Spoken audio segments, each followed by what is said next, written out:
Halo teman, gagal bayar pinjaman online itu dilindungi oleh negara di pasal 19 ayat 2. Nah, video ini saya khususkan buat teman-teman yang sekarang sedang stres, frustasi menghadapi penagihan pinjaman online yang makin hari makin brutal, makin sadis, makin anarkis menagih ke rumah teman-teman dengan kata-kata kasar dan berbagai hal lainnya. Jadi teman-teman harus kuat mentalnya. Jadi saya buat video ini khusus buat memotivasi teman-teman. Jadi mohon simak video sampai habis ya teman.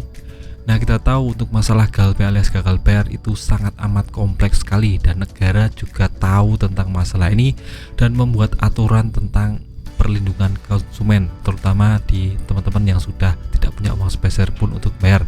Ini ada di peraturan HAM pasal 19 ayat 2 nomor 39 tahun 1999 tentang masalah pinjaman online, yaitu tidak seorang pun atas putusan pengadilan boleh dipidana penjara atau kurungan berdasar atas alasan ketidakmampuan memenuhi suatu kewajiban dalam perjanjian utang piutang. Nah, ini artinya 100% masalah hutang piutang itu adalah perdata, jadi tidak akan ada satu delik hukum pun yang akan mengganggu teman-teman atau mericuhkan teman-teman, karena kita sudah dilindungi undang-undang. Jadi saya akan jelaskan secara ringkas di sini. Tidak seorang pun, jadi tidak ada satu orang pun yang akan dipidana atau dipenjarakan. Jadi teman-teman bisa santai saja. Masalah hutang ini cuma masalah kesepakatan untuk membayar, jadi tidak akan ada kurungan atau denda atau penjara. Jadi teman-teman lebih aman ke depannya. Ini tentang pasal 19 teman. Ada juga aturan OJK yang menyangkut tentang ini, yaitu tentang pasal 19 tahun 2023 yang juga menyangkut tentang ini, tentang syarat dan ketentuan debitur menagih. Itu bisa teman-teman baca sendiri di peraturan OJK. Itu menyangkut tentang tata cara debitur menagih, tidak boleh yang namanya anarkis, tidak boleh yang namanya berkata kasar.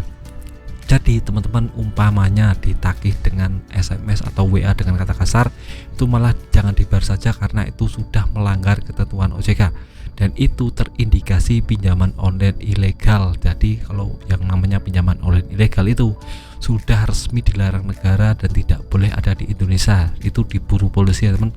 Jadi umpamanya teman-teman sudah terjebak semakin dalam di pinjaman online ilegal, saya sarankan di GALBE saja. Kenapa kok bisa seperti itu bang?